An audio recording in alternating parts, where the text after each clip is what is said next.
welcome to Butterflies of Wisdom, everyone.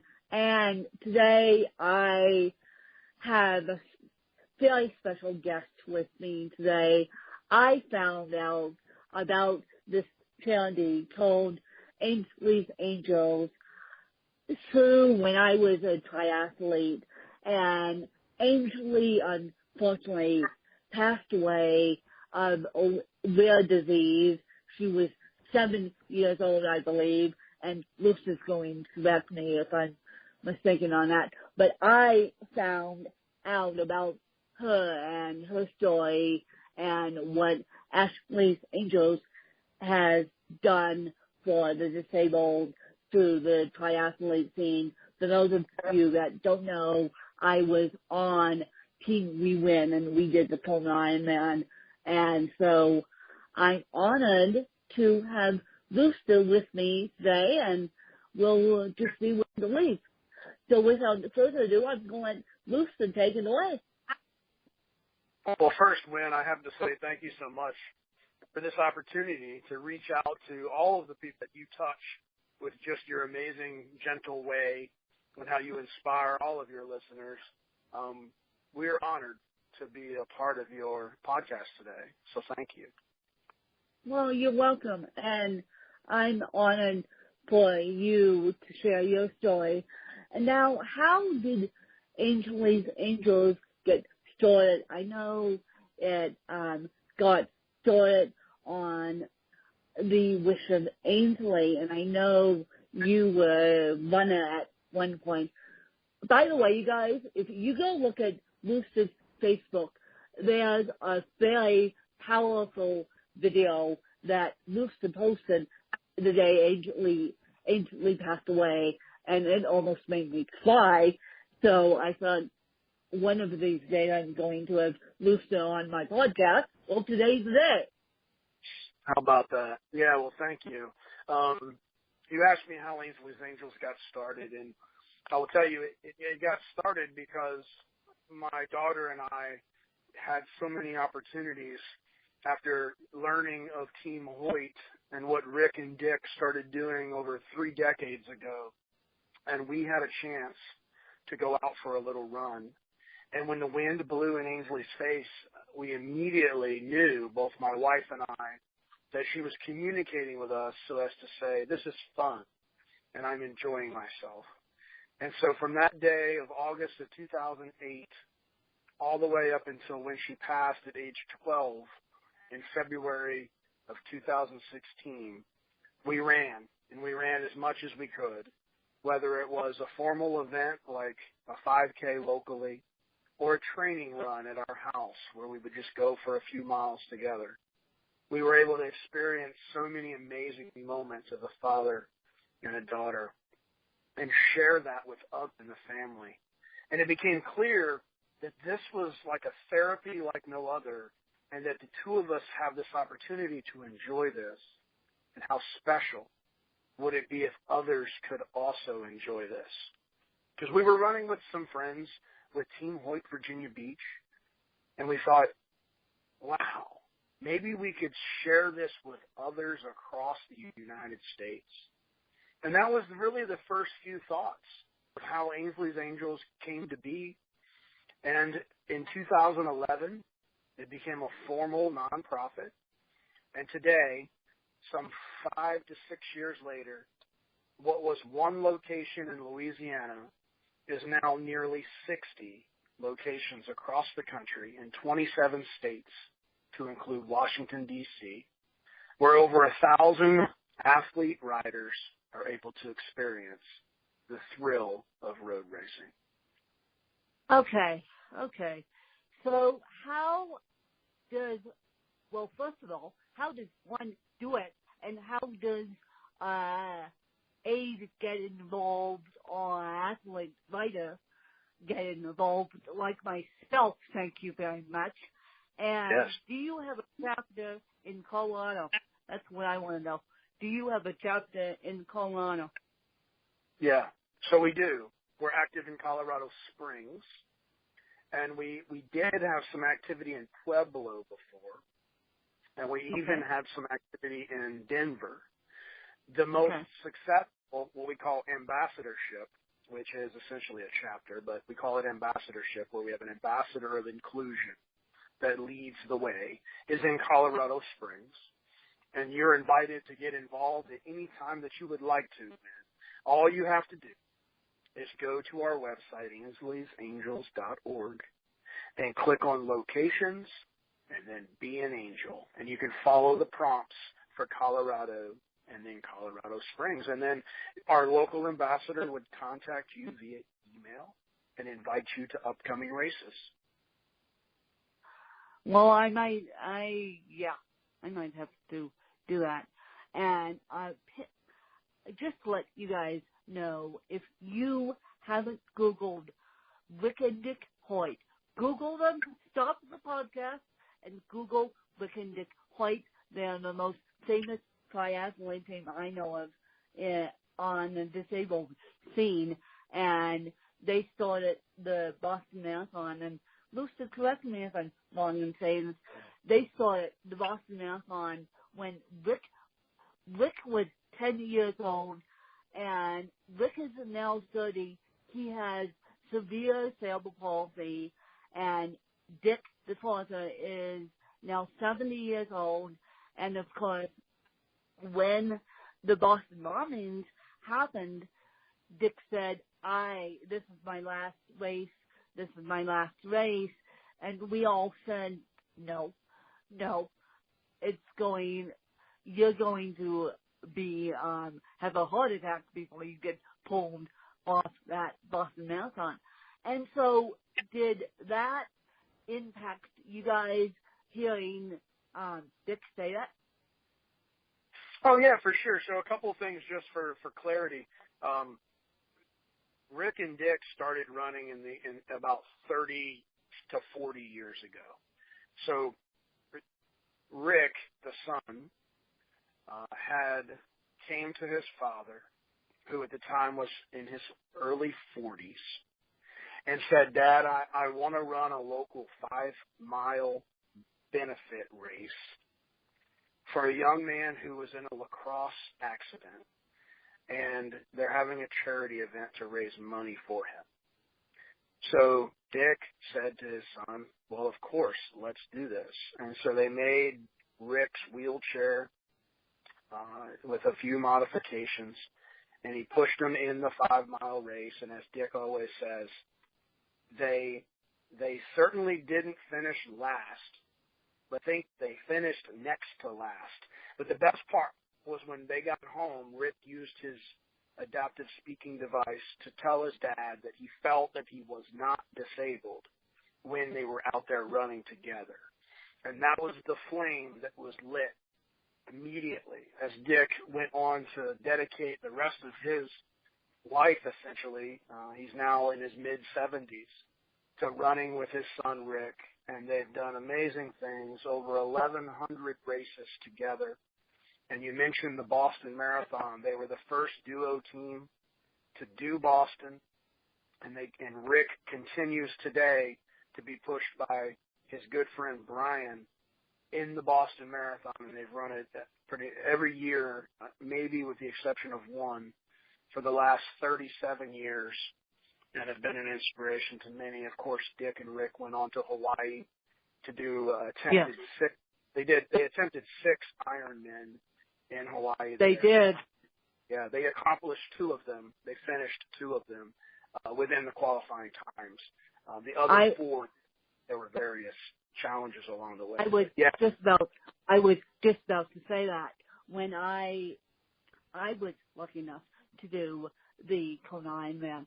Unfortunately, you guys, and I say we because my teammate and I did it. My teammate being able-bodied, I have cerebral palsy, as you guys know, and so we got taken down by the wind and the 8-hour bike of Hawaii. So if you guys ever see the Kona Ironman on TV, you'll see lava rocks. So I'm not kidding. 8 hours, people. And so it's like, really? do we have Yeah. to do this bike for 8 hours? Nope. But when I was correct. when I was on the back of the bike, my teammate actually said that Rick and Dick Hoyt attempted the Kona Ironman, and of course I didn't know they did two of them. They attempted 6 of them. I didn't know they completed 2 of them up until today. Yeah, so Rick actually wrote a book using his speaking device. He wrote a book called One Letter at a Time. And he literally wrote the book one letter at a time. And in there, he tells the story of all 6 of their Kona attempts and the ones that they finished successfully. They also ran and rode across the country. So absolute heroes who in 2013 at the Marine Corps Marathon stood before me and some friends. Before we ran that race, they had been inducted into the Marine Corps Hall of Fame that year. And Dick stood before us and said, Rick is now in his 50s. I am now in my 70s. I need you all to carry the torch. And that is what we have done. We've taken the torch with Dick's blessing, and we're spreading inclusion across America and executing in the most purest sense and ways that we know how to, given Rick and Dick's guidance and the way that they led the flame, led the path. And today, like I said, we're in 60 cities. Meanwhile, Team Hoyt has 6 locations across the country. I know that my team Triumph is active in over a dozen locations. The Kyle Peace Foundation is active in Georgia, athletes serving athletes in the New England states. I could go on with akin organizations, probably about 7 of our partners across the country, probably touching almost 100 cities as inclusion through athletics is ringing most loudly, and we are blessed to have this opportunity to carry the torch that Dick and Rick passed to us. Yes, we are, and even if I'm retired out of the sport, I'm still carrying the torch. I'm still carrying the torch. I mean, even if we win, it's still floating around the internet. And so that's why I wanted to bring Rooster on and share Ainsley's story. And how do you guys do it? Do you guys do it with running chairs? And just to let you guys know, running chairs are more expensive than the normal wheelchair. Thank you very much. And so do you have hot pink custom-made running chairs? What's the deal? Yeah. So the running chairs, all of our locations, we raise funds locally in order to have that equipment available for the riders to come out and to be pushed in those races. And those chairs vary. There's about 4 different makers in the country. Team Hoyt running chairs, the Adaptive Star chairs, the Baby Jogger, Rubbermaid, Freedom chairs, and then Eagle makes chairs as well. So all of those chairs, we partner with those organizations to buy them. And you are right. Some of them range as high as $6,000 and $7,000. And some of them are as low as $900. So we raise the funds to buy the chairs so that those are available. And then if there's ever a situation where someone doesn't have a local Ainsley Angels or a kin organization, Ainsley Angels helps them through our granting and fundraising program to help them get the chair. So they can contact me directly, and I can help them get a chair as well. So, yes, thank you for asking. I thought so because I looked at those running chairs and Kona for myself, and I said, having a running chair would be nice, but yeah, it's a little too expensive. Plus, you have to store the dang thing. And so let's talk about storing the dang thing. Where do you store all these? And I'm not kidding when I say thousands of running chairs, hot pink, by the way. Yeah, so a lot of our custom ones are indeed pink, and of course we have blue ones that are a little bit different in terms of their construction. But we store them locally, so each of our locations has equipment trailers that we can store and pull them to the races. In addition, we will work with local storage facilities if we need to have a place to put those things. And some of our ambassadors store them in their homes, like convert their 3rd bedroom at their house to be able to carry out this mission. So wow. whatever it takes to make sure Wow. that Whatever it on takes. race day Seriously. be included. Wow. So, okay. Now, since we got into why I am, why I'm interviewing you today because of Ainsley's story, what is your mission to increase awareness about disabled triathlons and running in general? What is your mission to increase awareness about Ainsley's Angels? Yeah, well, the Ainsley's Angels mission is essentially to make sure that everyone has an opportunity to be included, regardless of their abilities. We believe that everyone has different abilities, and we need to celebrate them. And so what we've focused most of our attention on is the athletic, differently abled abilities of different people. And we want to make sure that you don't need to simply go to a road race and watch the event, but rather you can be included in it regardless of what physical limitations you may have. We want to celebrate that. So we believe that together we shall accomplish so much more than as we try to live our lives as individuals. And we love the opportunity to be able to advocate, educate, celebrate life and a life that includes everyone in everyday way of life as well as in endurance events. And if you guys remember, I had the Walk with KP crew on my podcast because I was involved in an event with them. We did, yes, in Atlanta, Georgia, where they're based, and they were as nice as Georgia Peach could be. They accepted Team We Win as they should all the events. So what is your next event, and how could my audience help? So we have our next event. I mean, with 60 locations across the country, we want your audience to know that there has got to be a race near them. And if there isn't a race near them, they can contact us at info, I-N-F-O, at Ainsley'sAngels.org, and they can help bring Ainsley's Angels to their local community. We put on our own races across the United States also, in about 8 different locations. And when it comes to either putting on our own race or running in other people's local races, your audience can help simply by, getting involved, whether they want to ride, whether they want to run, or whether they want to be a guardian angel at the races. So many opportunities to play a part. Big events that we participate in as well. We're a charity partner of the Marine Corps Marathon, of Ragnar Relay, of the Rock and Roll Relay Series, the Louisiana Marathon Series. So these are all of our big partners, as well as so many local partners. And we invite all your listeners to come on out and get involved. Just go to our website and go to your state and find where you can get involved locally.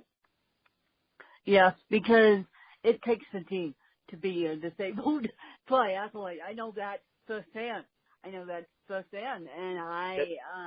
I'm honored to have Ainsley's Angels come on my podcast and share their stories.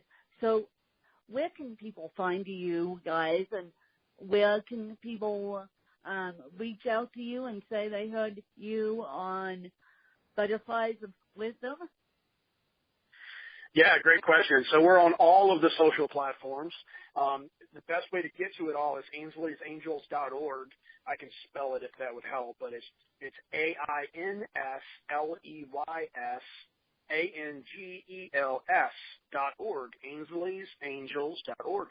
But we're active on Instagram. We got a really fun account there where we post fun pictures every single day. That's at Ainsley's_Angels.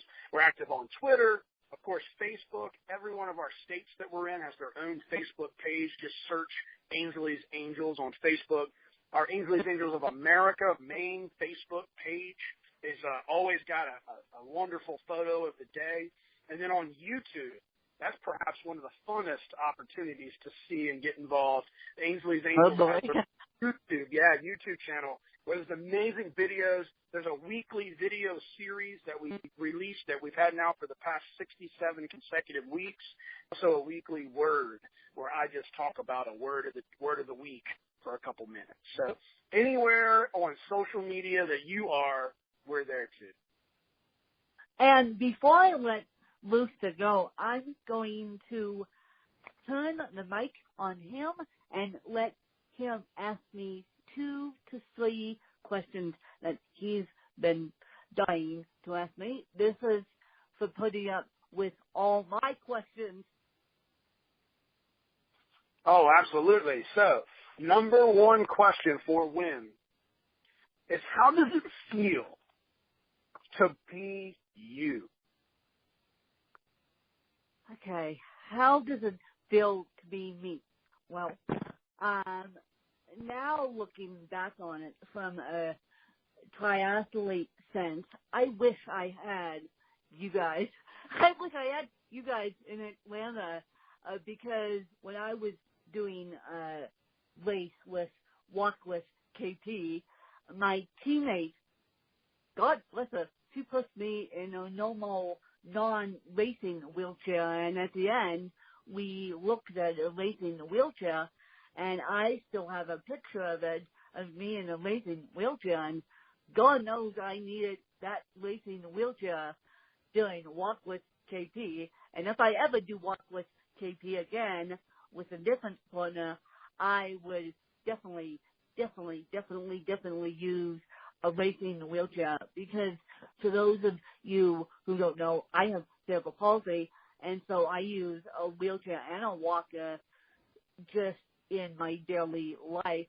So if I was going to become a true marathoner, I would definitely get a racing wheelchair myself. But as I said, racing wheelchairs cost more than the normal wheelchairs, and of course, insurance doesn't cover the racing wheelchairs. So, like Ainsley's Angels, we have angels out there that cover the racing wheelchairs, and if I had enough strength to do it, if I had enough physical strength, I would be a marathon runner, of course, not in the capacity that I was, but we would figure out a way. I love that. So my second question is, what is your passion, and are you living it? My passion, well, my listeners know this by now, and am I living my passion? And I'm going to be honest with you. My passion is speaking on behalf of those who can't speak, like Ainsley, and speaking to rock stars like you. But am I living my true passion? No, because I wish I was, and I'm in the process of going for my true passion, which is journalism. So will I be living my true passion? Yes, but right now, no. I love that. Thank you for your honesty. And the last question that I have for you today is, will I be able to meet you again and maybe rejoin you on another podcast in the future? Yes, you will be able to meet me again and be able to rejoin me. I may even discuss driving down the Colorado Springs, and or I may even team myself up with you guys and do the Marine Corps Marathon. Hint, hint, next November or October, I believe. I have to do my research, and yeah, so you will be able to get me in that racing chair, and we'll see what happens. I'm going to jump right in and say this here right now. If you want to run on the Ainsley's Angels Marine Corps Marathon Charity Team on 22 October 2017, we have a bib waiting for you, and we have the runner that will provide you with their able legs so you can run with us in Washington, D.C. this October when we run with the Marines. So you just have to make the decision, and if you want to do that, you let me know. If I'm telling you guys right now, and this is going to go ahead. No. Okay. If my schedule allows it, I will be there. If my schedule allows it, I will be there and make it work. And make it work. I appreciate that. You guys, here's what I will say to that. Why would your schedule not allow it when you are in control of your destiny, you are in control of your desires, you can make it happen? Yes. Although I do have a full-time job. So I do have a full-time job, although it's part-time. So I may have to work with my employer to make that work. But if my schedule allows it, I will make it work, because that is my ultimate dream, to run in the Marine Corps Marathon. And my ultimate dream also, and if anyone's listening out there, I'm sure Rooster can help me with this ultimate dream, is to interview Rick and Dick Hoyt. Thank you very much, because I think they're true inspiration to all of us, and I just want to interview them and figure out their magic, how they did it. Well, I bet you if you ran in the Marine Marathon this October, that we could probably make that second dream happen. Yeah. And so if my schedule allows it to work, I will be there, and Sounds like a plan. I will. Sooner you can find out, the better.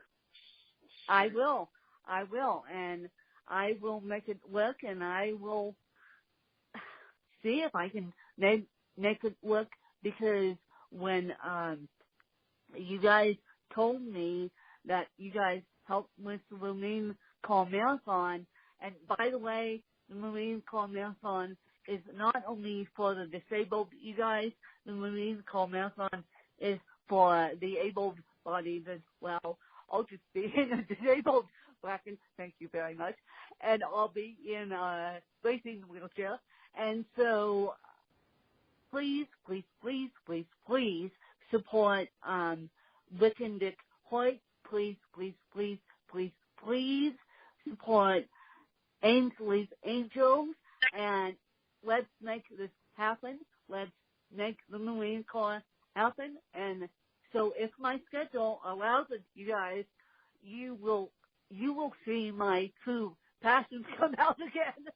You will see my passions again. Oh boy, here we go, because I have a need for speed, and and if it will help you guys, my fan bases listening to this interview right now, you can come and hug me in person, and if it will help you guys to understand why I do, the more the merrier. And if my fan base wants to join the team of angels, let me know, or contact Ainsley's Angels, and let's make this happen. And my last question is, what was Ainsley's disability? What was Ainsley's what? Disability. Oh, she was diagnosed with a terminal progressive disorder that was genetic in nature called INAD, infantile neuroaxonal dystrophy. It onsets at about 2.5 years old. Up until that point, everything is typical milestones, but then it is a nervous system degradation over time. So after about 10 years of fighting that, it finally was too much for her little body to take. Yeah. And by the way, you guys, if you want to go see a powerful video, go check out the Ainsley's Angels Facebook page. Go look at Rooster's video he did the day his daughter died. As I said, it almost made me cry. So that I thought, well, I need to get Ainsley's Angels on my podcast. And so that's what started all this of this chaos. And so I hope to meet you guys, and I hope to do the Marine Corps Marathon. If I do the Marine Corps Marathon, of course, my fan base is invited, and of course, Ainsley's Angels is going to help me out. And I hope you guys enjoyed another powerful episode. Please, please, please, please, please go donate to Ainsley's Angels. They need your help to keep this all going. And this podcast has been sponsored by Grace by Grit. Grace by Grit, speaking of Ainsley's Angels, is a clothing line out of California. And, of course, Ainsley's Angels is in California, so you may have to combine the two together. And Grace by Grit is giving you a 20% off code on their website, and I'll have more information in the show notes. Thank you guys